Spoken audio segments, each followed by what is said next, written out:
The smell of rotting waste filled the air in the lowest level of Helix Station. It was a place where unwanted things went to die. Broken machines, spoiled food, and forgotten cargo all ended up here. But it was not just garbage that lived in this dark place. There were people too. She had no name. The Orin did not give names to ones like her. They called her Unit 7. She was silver, and that meant she was nothing. The Orin people valued gold. Their skin glowed with beautiful golden light, and the brighter the gold, the higher the status. But sometimes, a child was born with silver markings instead. The priest said these children carried corrupted souls. They said silver was a curse from the old times, a punishment passed down through blood. No one remembered why.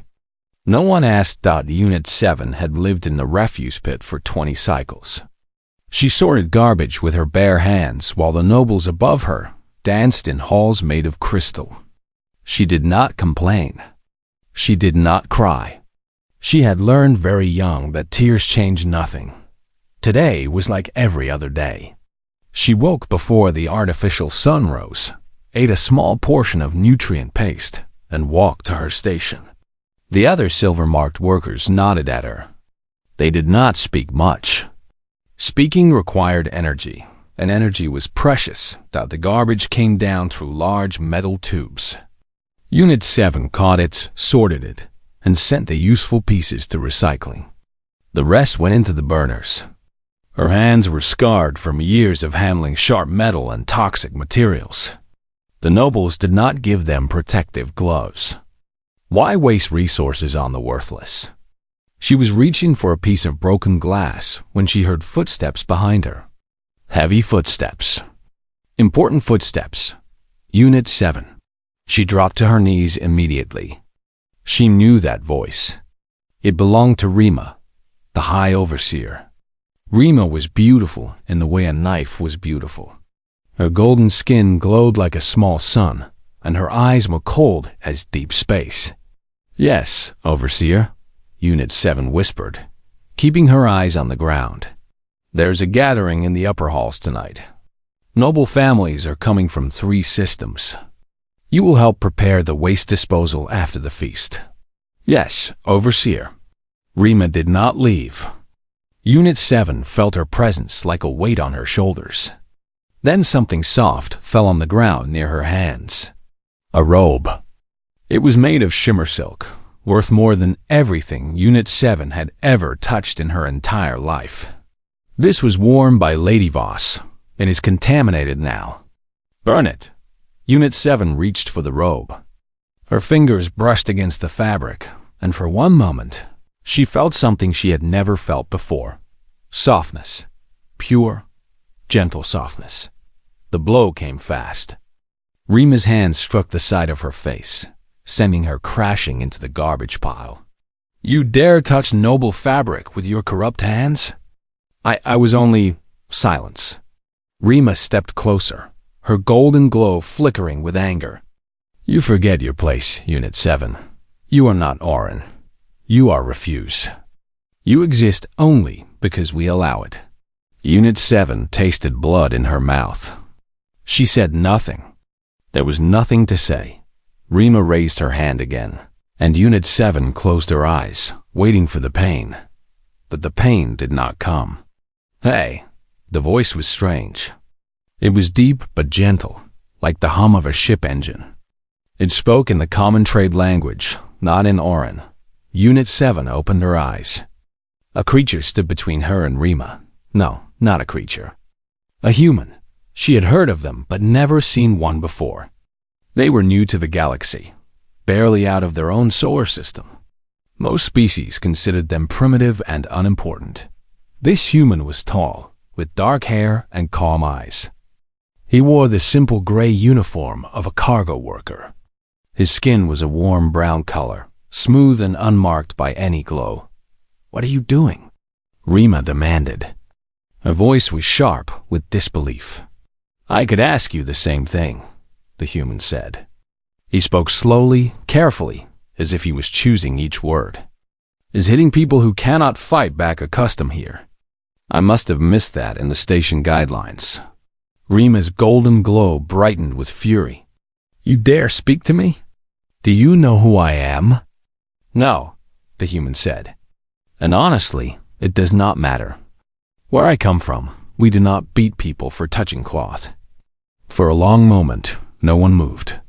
The other silver-marked workers watched with wide eyes. No one had ever spoken to an overseer like this.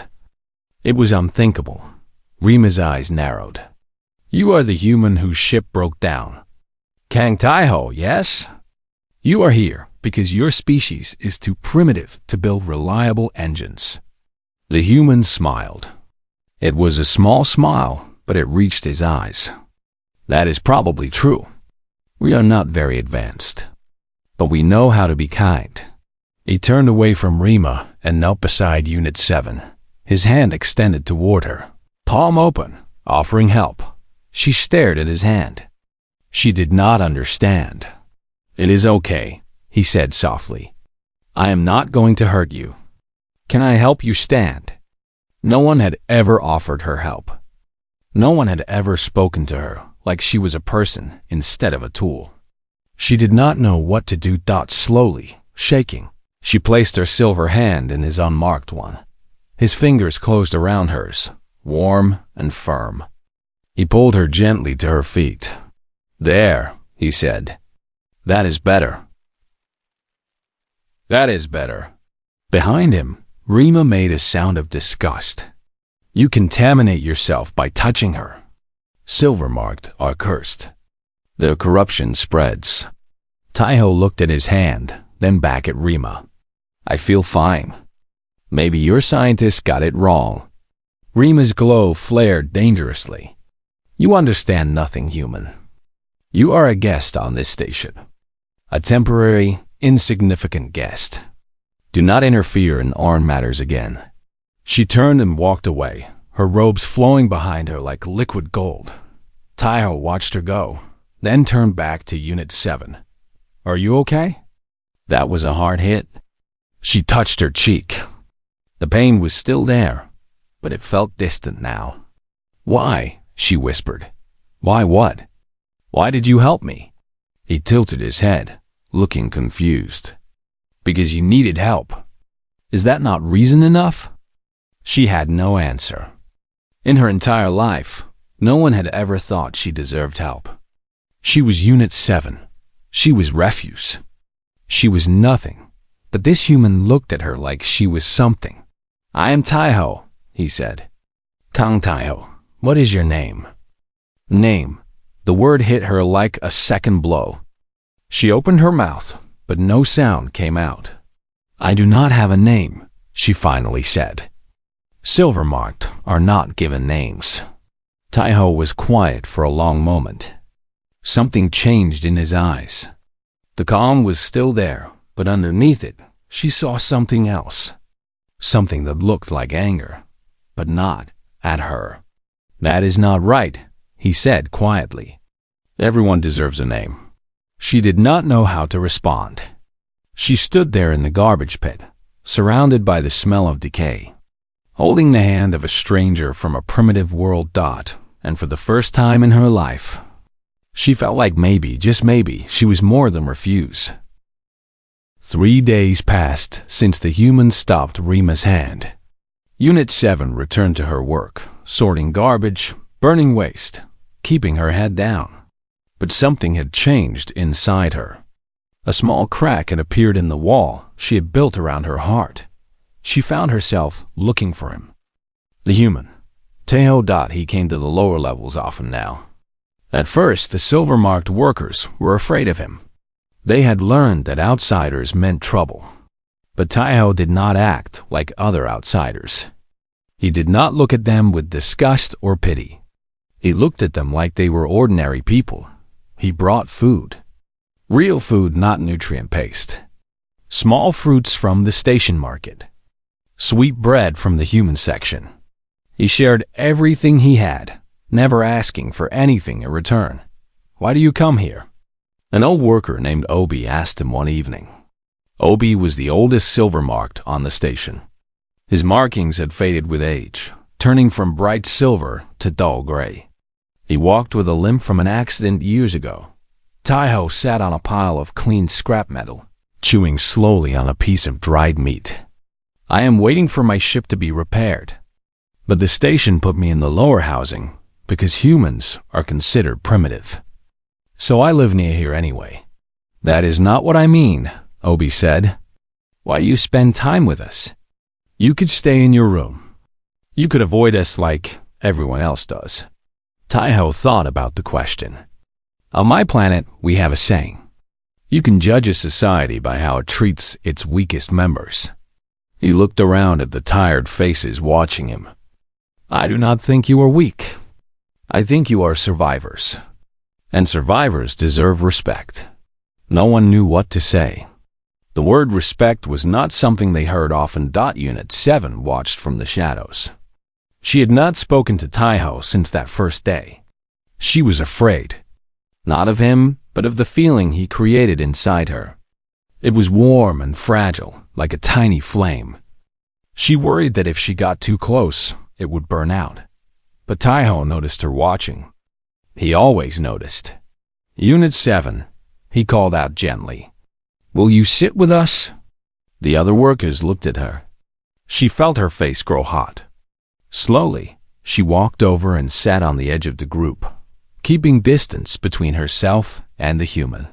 I have been thinking, Taiho said, looking at her. Unit 7 is not a name. It is a number. Why do the Aran not give you real names? Old Obi answered. The priests say silver-marked do not have true souls. A name is a gift from the ancestors. We have no ancestors who would claim us. Taiho frowned. That is cruel. It is our way, Obi said simply.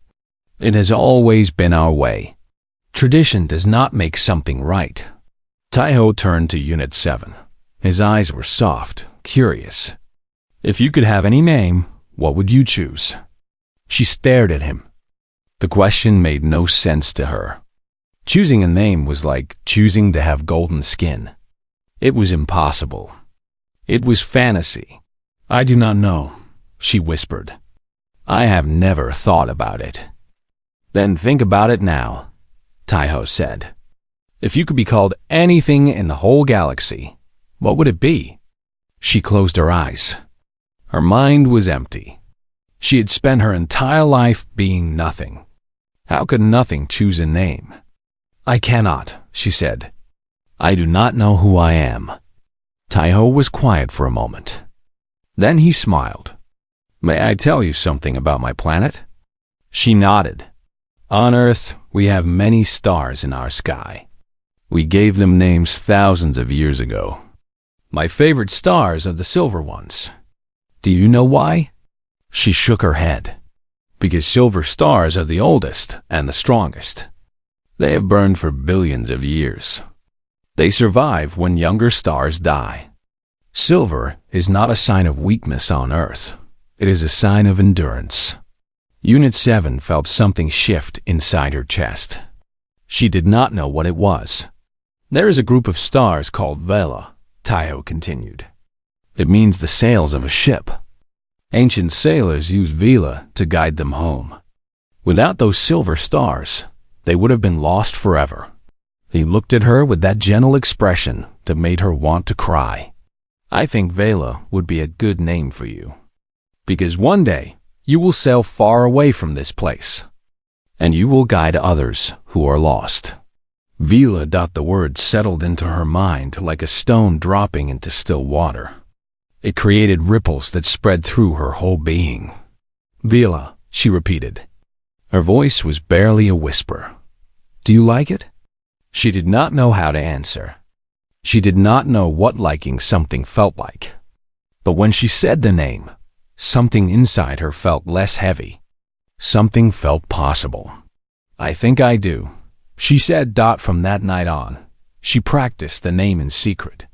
She whispered it to herself as she sorted garbage. She wrote it in the dust with her finger. She said it when she woke up and when she fell asleep. Vela. I am Vela. The other workers noticed the change in her. She stood a little straighter, She looked up more often. She still did not speak much, but when she did, her voice was clearer. Old Obi watched her with knowing eyes. One night, he sat beside her during their rest period. "The human gave you something," he said quietly. "A name," she replied. "He gave me a name." Obi nodded slowly. "My grandmother used to tell me stories. Old stories from before the current times. She said that once, silver was not a curse. She said silver was—" He stopped himself, looking around nervously. "Silver was what?" Vela asked. Obi shook his head. "Nothing. Forget I said anything. It is dangerous to talk about such things." But Vela could not forget. The half-spoken words planted a seed in her mind. What was silver before it was a curse? What had the Orin forgotten? Meanwhile, Rima watched from the upper levels. She had cameras everywhere.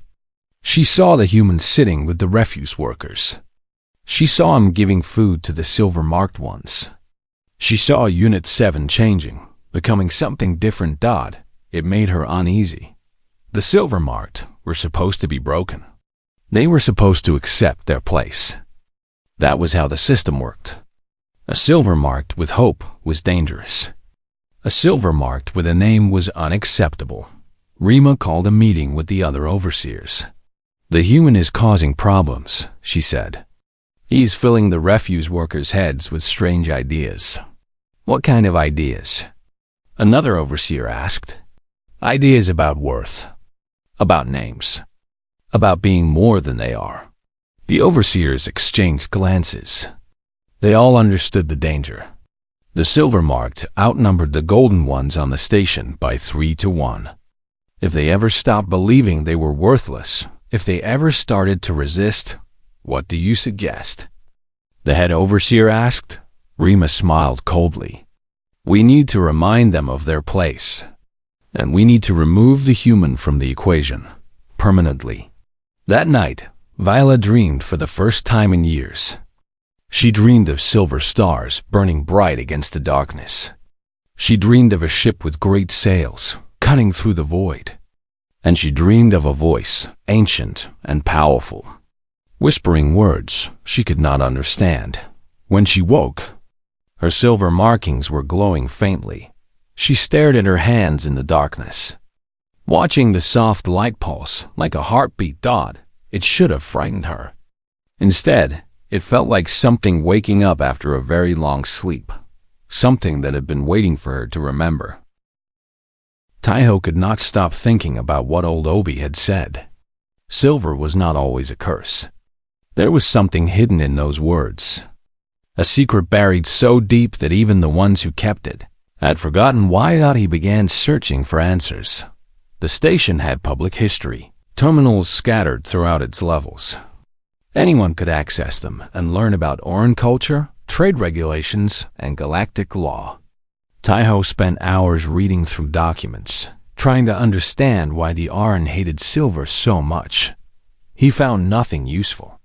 Every historical record described silver-marked Orin as defective, cursed, and dangerous. The descriptions were repetitive, almost too perfect. Like someone had carefully written the same story over and over again until everyone believed it. But there were gaps. Certain time periods had no records at all. 800 years of Orin history simply did not exist in the public archives.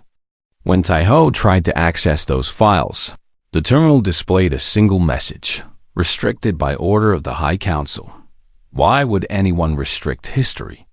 What happened 800 years ago that needed to be hidden? Taiho found Vila during her rest period. She was sitting alone, tracing the silver lines on her arm with her finger. Her markings had started glowing at night. She had told him about it, her voice shaking with confusion and fear. "I need your help," Taiho said quietly, sitting beside her. She looked up. In the 2 weeks since he gave her a name, she had changed. There was light in her eyes now. Not much, but enough to notice. "What kind of help?" "The station is hiding something about silver-marked Orin.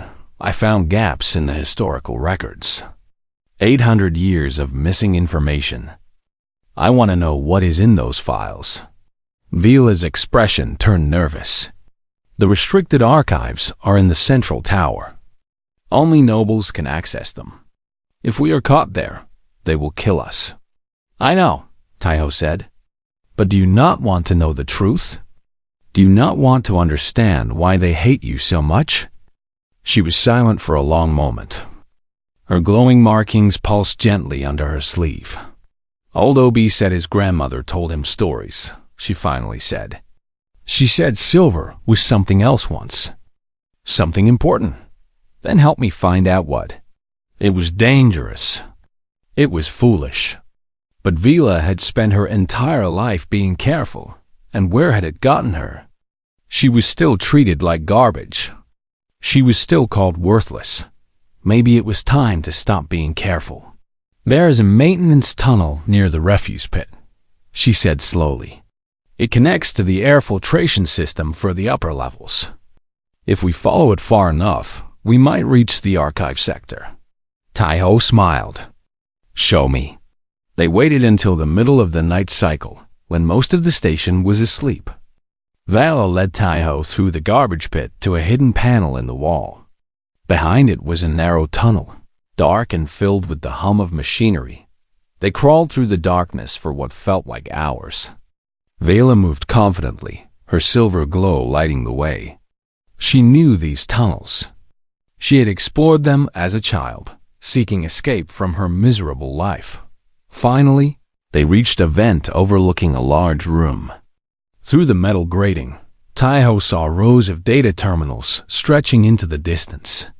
Holographic displays floated in the air, showing ancient symbols and forgotten languages. The forbiddens. Archive.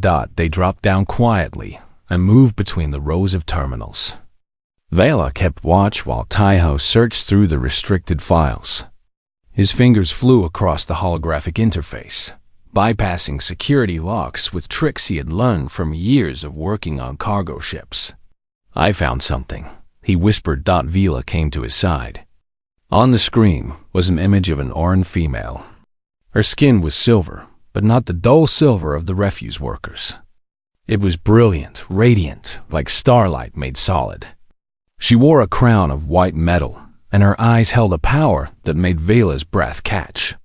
The last monarch, Taiho read from the file. Queen Sora the Eternal, ruler of the Oran Empire from cycle 3400 to cycle 3892. Her reign was marked by peace, prosperity, and unprecedented unity among the Oran people. He scrolled down. More images appeared. Silver-marked Oran standing in places of honor. Silver-marked priests blessing newborn children. Silver-marked generals leading armies against enemies of the empire. Silver was not a curse, Taiho said, his voice tight with anger. Silver was the mark of royalty. Only the ruling bloodline carried silver markings. Vila could not speak. Her whole body was trembling. Taiho continued reading. In cycle 3892, a coalition of noble houses staged a violent uprising against the monarchy. They believed the silver bloodline had grown too powerful and wanted to claim that power for themselves. The royal family was hunted and killed.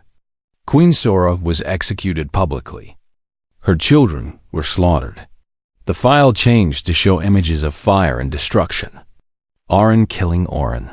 Bodies with silver markings lying broken in the streets. But some survived, Taiho said. Distant relatives, servants with royal blood, children hidden by loyal subjects. The nobles could not find them all. So they created a different solution. He pulled up another document. It was a decree from the new ruling council. From this day forward, silver markings shall be declared a sign of spiritual corruption. All silver-marked Oran are to be stripped of status, property, and identity. They will serve the golden marked as penance for the sins of the false monarchy. History will be rewritten. The truth will be forgotten. Any who speak of the old ways will be executed. Vila finally found her voice. They lied. They killed the royal family, and then they made us into slaves to hide what they did. Yes, Taiho said. For 800 years they have been lying. And you, Vela, your silver markings are not a curse. They are proof that you carry the blood of queens. Before Vela could respond, lights flooded the archive. Alarms began screaming. Heavy footsteps echoed from every direction.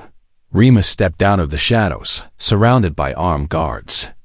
Her golden face was twisted with fury. I knew you were trouble human, she hissed. I knew it from the moment you touched that silver-marked filth. Taiho stepped in front of Vela. The truth is out, Rima. You cannot hide it anymore. The truth. Rima laughed coldly. The truth is whatever we say it is. You think this changes anything? You think anyone will believe a primitive human and a piece of refuse over the High Council? She gestured to her guards. Take the human to the deportation center. Schedule him for immediate removal from the station. Her eyes moved to Viola. As for Unit 7, take her to the reconditioning facility. She has clearly been contaminated by alien influence. Vila felt rough hands grab her arms. She struggled, but the guards were too strong. They dragged her away from Taiho, away from the terminals that held the truth. Vila, Taiho shouted, fighting against his own captors. Remember who you are. Remember your name. Rima struck him across the face. She has no name. She has nothing. She is nothing. As they pulled her through the archive doors, Vela looked back one last time. She saw Taiho still fighting, still resisting. She saw the holographic image of Queen Sora floating above the terminal, silver and beautiful and powerful dot, and somewhere deep inside her, something ancient stirred. A memory that was not hers. A power that had been sleeping for 800 years. The doors closed. The guards dragged her into the darkness. And Vela finally understood why she had been born silver. She was not cursed Dot, she was the last heir of the Orm monarchy. The reconditioning cell was small and dark. Vela sat in the corner, her knees pulled to her chest, her arms wrapped around herself. The walls were smooth metal with no windows. A single light flickered above her head, never quite bright enough to see clearly, never quite dark enough to sleep. They had taken everything from her. Her clothes were replaced with a thin gray shift. Her hair was cut short. They'd put a collar around her neck that sent painful shocks whenever she moved too fast or spoke too loud. But they could not take her name. Vela. I am Vela. I am the sails that guide lost sailors home. I am silver, and silver is the mark of queens. She repeated these words in her mind, over and over, like a prayer. The guards came every few hours to tell her she was nothing. They showed her images of golden-marked Orin and beautiful clothes, living beautiful lives. Then they showed her the refuse pit, the garbage, the filth. This is where you belong, they told her. You were born in dirt, and you will die in dirt. Say it. Say you are worthless. Vila said nothing. They shocked her with the collar. Pain exploded through her body, white and blinding. She screamed until her throat was raw. But when the pain stopped, she looked up at them with silver eyes and remained silent. Stubborn creature, the lead guard muttered. Increase the voltage. She will break eventually. They always do. But Vila had spent her entire life being broken. She knew pain like an old friend. What the guards did not understand was that pain was not what broke people. What broke people was losing hope. And for the first time in her existence, Vala had hope. She thought of Taiho. She thought of his gentle voice saying her name. She thought of Queen Sora, her ancestor, standing proud and silver against those who wanted to destroy her. If Sora could face execution without surrender, then Vila could face this. On the third day, something strange began to happen. Her silver markings started to glow in the darkness. Not the faint pulse she had noticed before, but a steady, warm light that pushed back the shadows of her cell. The guards noticed. They became afraid. What is happening to her? One of them whispered. Call the overseer, another replied. This is not normal. Rima came within the hour. She stood outside Vela's cell, staring through the small window with narrowed eyes. Your markings should not do that, Rima said coldly. The silver-marked have never glowed like this. Vela looked up. Maybe you forgot what silver really means. Rima's face twisted with hatred. You read the Forbidden Archives. You think you understand now? You think you are special because some ancient queen shared your color. I do not think I am special, Vela replied. Her voice was calm, calmer than she had ever felt. I think I am exactly what you feared I would become. Rima opened the cell door and stepped inside. Her golden glow was harsh and angry. You are nothing. You will always be nothing. I will keep you in this cell until your mind breaks, and then I will put you back in the refuse pit where you belong. Vela stood slowly. Her body ached from the shocks, but she forced herself upright. Her silver light grew brighter. You killed a queen, Vela said. You killed her children. You destroyed our history and enslaved our people. But you could not kill all of us. And you cannot kill what we carry inside. Rima struck her across the face. Vela fell back against the wall, tasting blood. But she smiled. Hit me all you want. I will still be silver when you are dust. Rima screamed in frustration and stormed out of the cell. The door slammed shut behind her in the silence that followed. Vela closed her eyes and let her light shine far across the station. Taiho was fighting his own battle. They had put him on a deportation shuttle, a small transport ship designed to carry unwanted visitors away from the station. 2 guards stood at the door, and the pilot was already preparing for launch. But Taiho had not survived 15 years as a cargo ship. Engineer by being helpless. The shuttle was old, a model he recognized from his training days. He knew every wire, every panel, every weak point in its construction. When the guards looked away, he slipped his hands out of the loose restraints and moved toward the engine access panel. 3 minutes later, the shuttle's launch sequence failed. Warning lights flashed across every screen. The pilot shouted in confusion as the engines refused to start in the chaos. Taiho knocked out both guards and escaped through the rear hatch. He was alone now. Hunted, trapped on a hostile station with no weapon and no allies. But he was not going to leave Vela behind. He had made a promise to himself when he first took her hand in the refuse pit. He would not abandon someone who had finally started to believe she mattered. Taiho found a maintenance terminal and sent an emergency signal on a frequency only human ships would recognize. The message was short. This is Kong Taiho, stranded on Helix Station. Need immediate assistance. Political situation unstable. 1 civilian in danger. He did not know if anyone would hear. He did not know if help would come in time, but humans were stubborn. That was what the galaxy never understood about them. They did not stop fighting just because the odds were bad. Taiho disappeared into the station's maintenance tunnels and began moving toward the lower levels. He needed to find the silver-marked workers.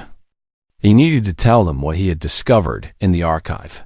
The truth had been buried for 800 years. It was time to dig it up. In her dark cell, Vela felt something change. A warmth spread through her chest, and suddenly she was not alone. She saw faces in her mind. Silver faces. Hundreds of them, scattered across the station, working in the garbage pits and cleaning halls and processing waste. Her people, her blood, and she felt their pain, their hopelessness, their exhaustion. But beneath all of that, she felt something else. A spark, buried deep, waiting to be lit. Words formed in her mind. Ancient words in a language she had never learned. They rose from somewhere inside her, from the blood that connected her to generations of forgotten kings and queens, the Monarch's oath. "I am the light that does not fade," she whispered. "I am the sail that guides the lost. I am the silver that remains when gold has turned to dust. I am the queen of those who have no crown, the voice of those who have no name." Her shell exploded with silver light. The collar around her neck cracked and fell away. The metal walls groaned under pressure they were never designed to handle. Alarms began screaming throughout the station, and in the refuse pits, in the cleaning halls, in every dark corner where silver-marked Orin worked and suffered, they felt it. A calling. Awakening. They looked up from their labor. They looked at each other. And for the first time in 800 years, they remembered what they were supposed to be. The uprising was about to begin. The explosion of silver light was visible across half the station. Workers stopped. Nobles froze. Guards reached for weapons they did not know how to use against something they could not understand. In the refuse pit, old Obi felt tears streaming down his weathered face. The glow coming from above was the same color as his grandmother's markings in her old photographs. The color she had told him meant something special, something sacred, something stolen. "It is happening," he whispered. "After all these generations, it is finally happening." Taiho burst through the maintenance tunnel entrance, breathing hard, his clothes torn from crawling through narrow spaces. He found the silver-marked workers gathered together, all of them looking upward with expressions of wonder and confusion. "Listen to me," Taiho said, his voice urgent.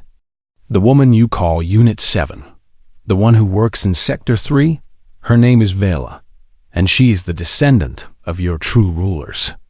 "We know," Obi said quietly. "We feel it. We all feel it." Taiho looked around at the glowing silver faces. Their markings were brighter than he had ever seen them. Something was awakening inside all of them. "The nobles have lied to you for 800 years, Taiho continued. "Silver was never a curse. It was the mark of royalty. They killed your queen and enslaved her people. They made you forget who you were. What do we do?" A young worker asked. Her voice was shaking, but her eyes were fierce. Taiho took a breath. "We take back what they stole. We free Vela. We show the station the truth." Obi stepped forward. Despite his age and his limp, there was steel in his spine. "I have worked on this station for 60 cycles. I know every system, every maintenance code, every security weakness. If we move fast, we can disable their defenses before they organize. Will you fight?" Taiho asked. Obi looked at the other workers. Hundreds of silver-marked Orin, young and old, all of them carrying generations of suffering in their hearts. All of them finally ready to stand. "We have been waiting our entire lives for this moment," Obi said. "We just did not know it until now." The uprising began silently. Silver-marked workers spread throughout the station like ghosts, using their knowledge of back passages and maintenance tunnels to move unseen. They disabled security cameras. They locked doors to the noble quarters. They cut power to the guard barracks. Obi led the technical team, overriding systems with codes he had memorized over decades of cleaning noble offices. The station's internal communications went dark, leaving the golden-marked confused and isolated. Taiho led another group toward the reconditioning facility. They encountered guards along the way, but the silver-marked fought with a fury that shocked their oppressors. Years of abuse had taught them how to endure pain. Now they used that endurance as a weapon. A guard swung at Taiho with an energy baton. Taiho ducked, grabbed the man's arm, and used his momentum to throw him against the wall. Another guard aimed a weapon, but 3 silver-marked workers tackled him before he could fire. They were not trained soldiers. They were garbage collectors and cleaners and factory workers. But they had something the guards did not have. Nothing left to lose. They reached the reconditioning facility as alarms screamed throughout the station. The door was reinforced metal, designed to keep prisoners in and rescuers out. Taiho examined the locking mechanism. "I can hack this, but it will take time." "We do not have time," one of the workers said, pointing down the corridor. More guards were coming, dozens of them, their golden faces twisted with fear and rage. Suddenly, the door began to glow. Silver light poured through the seams, brighter and brighter until Taiho had to shield his eyes. The metal screamed. The lock shattered. The door exploded outward, and Vila walked through. She was transformed. Her silver markings blazed like captured starlight. Her eyes held depths that seemed to stretch back through centuries. She moved with a grace that spoke of ancient power, of blood that remembered what the mind had forgotten. "Vila," Taiho breathed. She looked at him, and her expression softened for just a moment. "Thank you," she said. "Thank you for seeing me." Then she turned to face the approaching guards. They stopped, uncertain. They had been trained to handle silver-marked slaves, not whatever this was. "You have a choice," Vala said. Her voice carried through the corridor, clear and commanding. "Surrender and live. Fight and fall." The lead guard laughed nervously. "You are one woman against 50 soldiers. What can you possibly do?" Vila smiled. It was not a cruel smile, but it held a terrible certainty. "I am not one woman. I am every silver-marked Orin who has ever lived. I am their pain and their hope and their memory. I am the light that you tried to extinguish for 800 years." She raised her hand. Silver energy crackled around her fingers. "And I am very, very tired of being called worthless." The blast of light knocked the guards backward like toys. They crashed against walls and fell to the ground, unconscious but alive. Vila lowered her hand. She was breathing hard, her glow flickering. The power cost her, but she remained standing. Taiho moved to her side. "Are you okay?" "I will be." She looked at the silver-marked workers gathered behind him. Her people. Her responsibility now. "We need to reach the main broadcast center. The whole station needs to know the truth." They moved as one, hundreds of silver-marked Orin flowing through the corridors like a silver river. Guards who stood against them fell. Nobles who tried to flee were captured, but not harmed. Vela had given strict orders. No killing. They would not build their new world on bloodshed. They found Rima at the broadcast center, surrounded by her personal guards. Her golden face was pale with terror. "Stay back," she shouted. "I am the High Overseer. I have authority here." "You have nothing," Vila said, stepping forward. "Your authority was built on lies. Your power came from stolen blood." Rima's eyes darted around, looking for escape. "The Council will never accept this. The other species will crush you. You cannot overthrow the entire system." "I am not overthrowing anything. I am restoring what should never have been destroyed." Vila gestured to her people. "Take your guards, gently, and prepare the broadcast systems." The silver-marked workers moved efficiently. Within minutes, the broadcast center was theirs. Obi limped to the main console, his old fingers moving across controls he had cleaned 1,000 times, but never dared to touch. "We are live to the entire station, and I am patching us into the Galactic Network. Every species within 10 systems will see this." Vila stood before the camera. She looked at Taiho, who nodded encouragingly. Then she took a breath and spoke. "My name is Vila. For 20 cycles, they called me Unit 7. They told me I was worthless, cursed, less than nothing. But today I learned the truth, and I'm sharing it with you." The image behind her changed to show the Forbidden's archive files. The history of Queen Sora, the massacre of the royal family, the lies that followed. 800 years ago, My ancestors ruled the Aran with justice and compassion. They were murdered by those who wanted power for themselves. The killers rewrote history and turned the survivors into slaves. A silver glow intensified. Today, that ends. The silver-marked are not cursed. We are the true inheritors of the Aran legacy, and we will no longer be treated as refuse. She paused, letting her words sink in across the station, across the system, across the galaxy. I do not seek revenge. I do not want to become what they were. I want only what every living being deserves: dignity, freedom, and the right to be seen as we truly are. She looked directly into the camera, and every being watching felt that she was speaking to them personally. My name is Vela. I was the sails that guide the lost. And now, I will be the light that leads my people home. The broadcast ended. Silence filled the station. Then, from somewhere deep in the lower levels, a silver-marked voice began to chant Vela's name. Others joined. The sound grew and grew until it shook the walls. The monarchy had returned. Captain Yuna received Taio's distress signal 12 hours after it was sent. Her ship, the Horizon, was 3 systems away when the message came through. Scrambled and desperate, she knew that voice.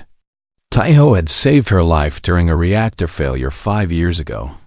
He had carried her through burning corridors when she could not walk. He had refused to leave her behind, even when the ship was falling apart around them. Now it was her turn. The Horizon jumped through folded space faster than safety guidelines recommended. Yuna pushed the engines beyond their limits, ignoring the warning alarms that screamed about structural stress and power fluctuations. When they finally emerged near Helix Station, Yuna expected to find chaos. She expected fire, destruction, and emergency signals flooding every frequency. Instead, she found peace. The station floated calmly in the void, its lights shining steadily. No debris, no weapons fire, no evacuation pods. The only unusual thing was the silver glow emanating from several viewing ports, a soft radiance that looked almost sacred. What in the stars happened here? Her pilot muttered. Yuna studied the sensor readings. I have no idea, but we are about to find out. Take us in. The Horizon docked at the main port. Yuna led a small team through the airlock, weapons ready, prepared for anything. What she found was a silver-marked Aran woman standing in the welcome hall, surrounded by others of her kind. They wore simple clothes, their bodies marked with silver that glowed gently in the artificial light. They did not look like slaves. They looked like people who had finally woken up from a very long nightmare. Captain Yuna, the woman said. She was young, but her eyes held something ancient. My name is Vila. Khan Taiho sent the signal that brought you here. He is safe. You are welcome on our station. Yuna lowered her weapon slowly. Your station? The report said this was controlled by the Aran Noble Council. It was, Vila said. Things have changed. Taiho appeared from behind the group, his face tired but relieved. He embraced Yuna briefly, then stepped back. I have a lot to explain, he said, clearly. Yuna looked around at the silver-marked Aran, at the calm order that had replaced the expected chaos. Start talking. Over the next hour, Taiho told her everything. The Forbidden Archives. The true history of silver-marked Aran. The uprising that had swept through the station without a single death. Vela's broadcast that had reached dozens of systems. They took back their home, Taiho finished. And they did it without becoming monsters. Yuna was silent for a long moment. She had seen many rebellions in her years as a captain. Most ended in blood and ash. This was something different. The Galactic Council will not accept this easily, she finally said. The Aran nobles have allies. They will claim this is terrorism, illegal overthrow, chaos that threatens stability. I know, Vela said. She had joined them, listening quietly while Taiho spoke. That is why I need your help. I need someone to speak for us. Someone the council will listen to. I am just a cargo captain. You are human. Vela's silver eyes met Yuna's dark ones. Humans are new to the galaxy, but you have a reputation for honesty. You do not play political games the way older species do. If you testify about what you saw here, what really happened, the council might listen. Yuna laughed softly. You want me to stand before the most powerful beings in the galaxy and tell them their precious Orin allies have been lying for 800 years? Yes, that is insane, is it? Taiho asked. Or is it the most human thing we could do? Yuna looked at her old friend. She remembered the burning corridors, the smoke filling her lungs, his arms around her as he refused to let her give up. All right, she said. I will do it. But first, I want to see this new order you have built. I want to know if it is worth defending. Vela smiled. Walk with me. They toured the station together. Vela showed Yuna the former noble quarters, now being converted into shared housing. She showed her the refuse pits, finally being cleaned and transformed into proper recycling facilities. She showed her silver-marked children learning to read, something they had been forbidden from doing before, and she showed her the golden-marked Orin who had chosen to stay. We gave them a choice, Vela explained. Accept judgment for their crimes or leave the station forever. Most of the nobles left, but some stayed. Some were not cruel, just compliant. They followed the system because they did not know how to do anything else. And you forgave them? Forgiveness is not the same as forgetting. They will face consequences for the harm they caused. But they will also have a chance to change. That is more than they ever gave us. Yuna nodded slowly. She was beginning to understand why Taiho had risked everything for these people. They were in the main plaza when Rima appeared. The former High Overseer had been stripped of her rank and held in a guarded room. But somehow she had escaped. She stood at the edge of the crowd, a stolen weapon in her hands, her golden face twisted with hate. You think you have won? She screamed. You are nothing. You will always be nothing. The council will crush you. The galaxy will forget you. I will make sure of it. She raised the weapon and aimed at Vela. Time slowed. Vela saw death coming for her. She could not move fast enough to dodge. She could not summon enough power to block. After everything, after all the hope and struggle and victory, it was going to end with a single shot from a bitter old woman. Then Obi stepped in front of her. The blast hit him in the chest. The old man crumpled to the ground without a sound. Guards tackled Rima immediately, dragging her away as she screamed curses. But Vela did not notice. She fell to her knees beside Obi, cradling his head in her lap. Why? She whispered, tears streaming down her face. Why did you do that? Obi looked up at her with fading eyes. His silver markings pulsed weakly, growing dimmer with each passing second. My grandmother, he said, his voice barely audible. She always said, the silver ones would rise again. She said I would live to see it. You did see it. You helped make it happen. Obi smiled. It was a peaceful smile, free of pain. Tell our children the true stories. Promise me. Let them know who they are. I promise, Vela said. I swear on my blood and my throne, I promise. Obi closed his eyes. The last of his silver light faded. And then he was gone. Vela held him for a long time. The crowd around her was silent, mourning a man who had waited 60 cycles for freedom and found it just in time. When she finally stood, her face was wet with tears, but her voice was steady. This is why we do not seek revenge, she said, loud enough for everyone to hear. Revenge creates more Rimas. It creates more Obas. It creates an endless cycle of pain that never heals. She looked at the captured Rima, struggling against her guards. She will face justice. Real justice, not cruelty disguised as law. And when we are done, maybe she will understand what she could never see before. Yuna watched with quiet respect. She had seen leaders break under moments like this. She had seen them give in to rage and call it righteousness, but Vila did neither. She took her grief and transformed it into something stronger. That was when Yuna knew for certain. She would stand before the Galactic Council. She would tell them what she saw. She would defend this new monarch with every word she had, because Vala was not just a freed slave playing at royalty. She was the real thing, and the galaxy needed to know. The Galactic Council Chamber was the largest artificial structure in the known universe.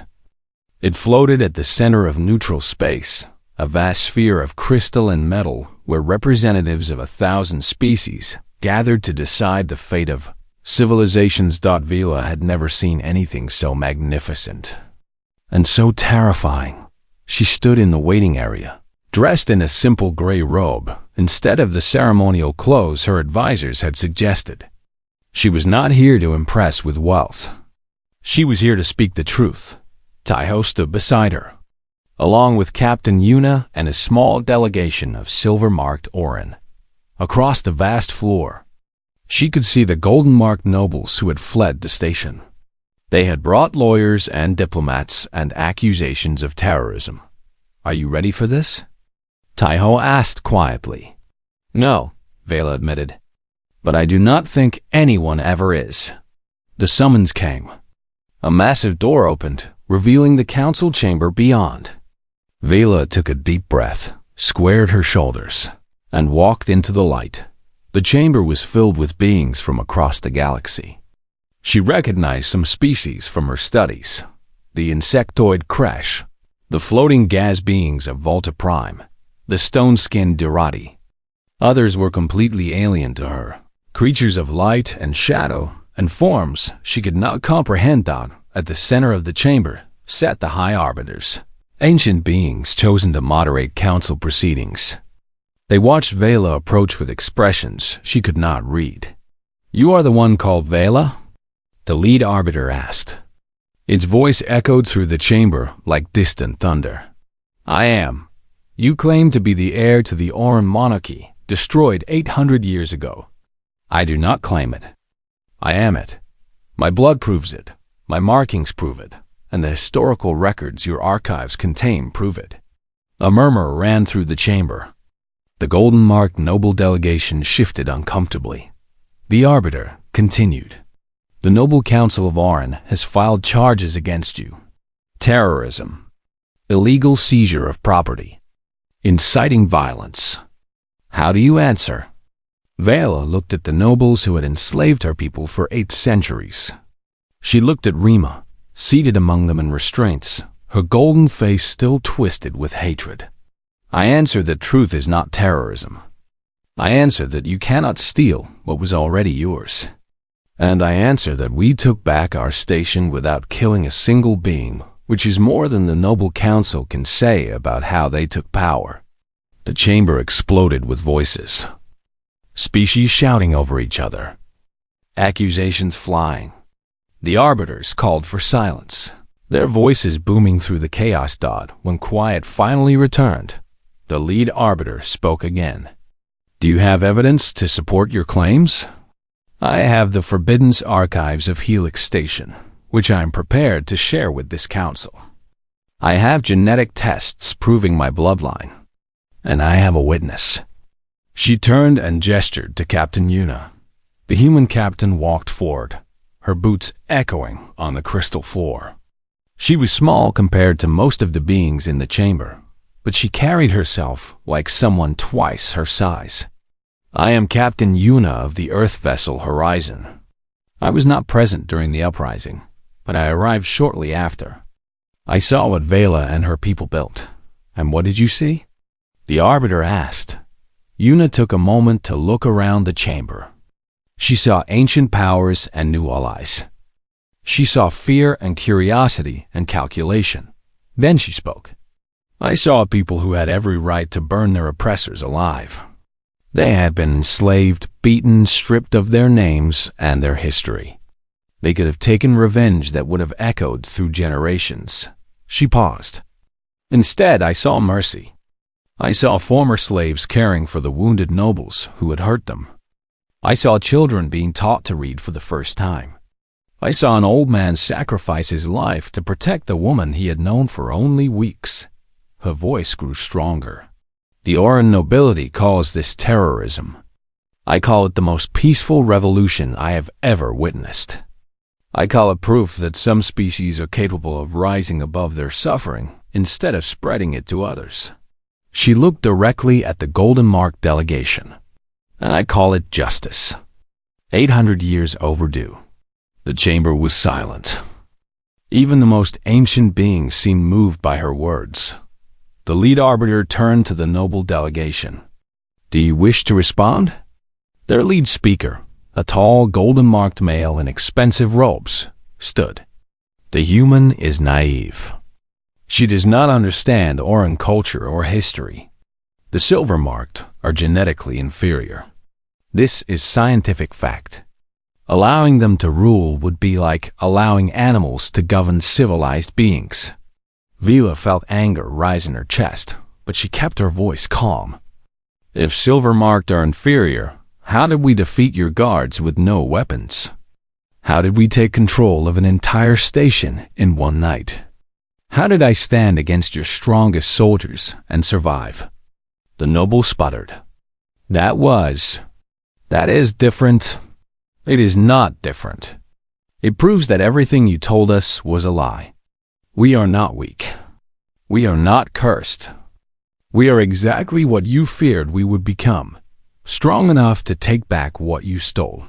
She turned to address the entire council. I am not asking you to fight our battles for us. I am not asking for revenge or reparations or punishment. I am only asking for what every being in this chamber already has. Recognition. The right to exist is what we truly are. Her silver markings began to glow, softly at first, then brighter. The light spread through the chamber, touching beings from 100 different worlds. The Oran monarchy is restored. We will govern with justice and compassion, as our ancestors did before the betrayal. We will welcome any who wish to live among us, golden or silver or any other color. She looked at Rima, who flinched under her gaze. Even those who hurt us will have a place if they truly seek the change.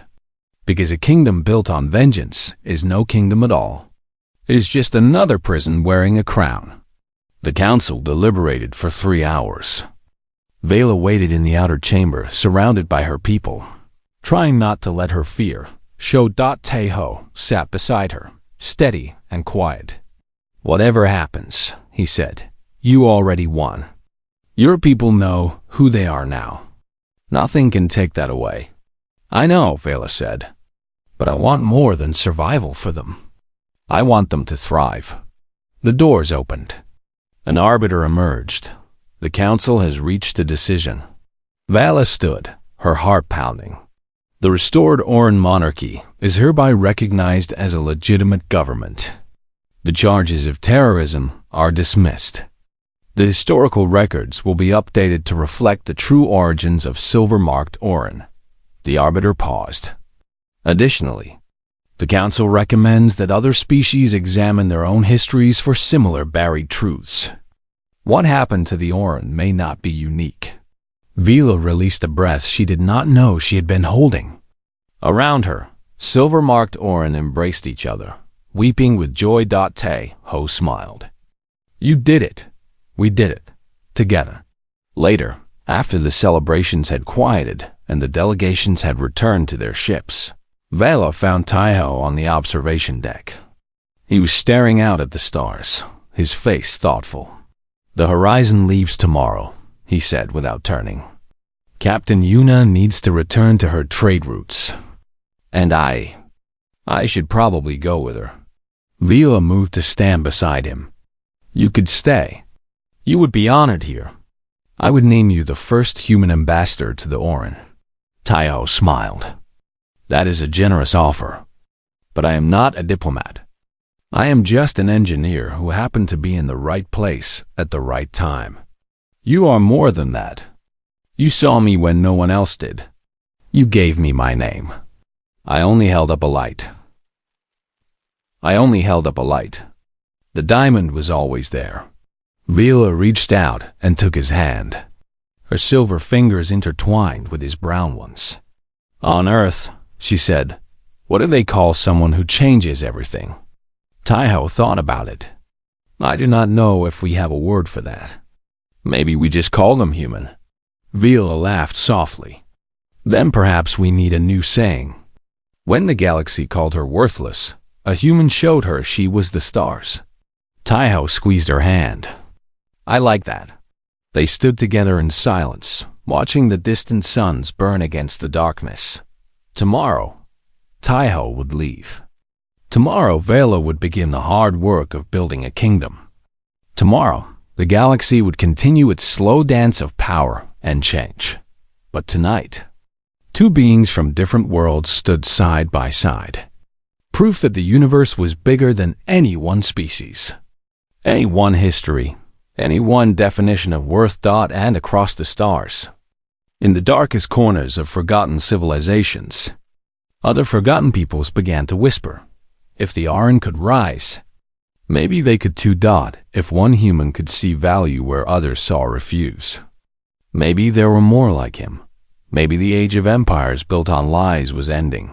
And maybe, just maybe, the age of truth was finally beginning. The stars remembered. And now so did everyone else.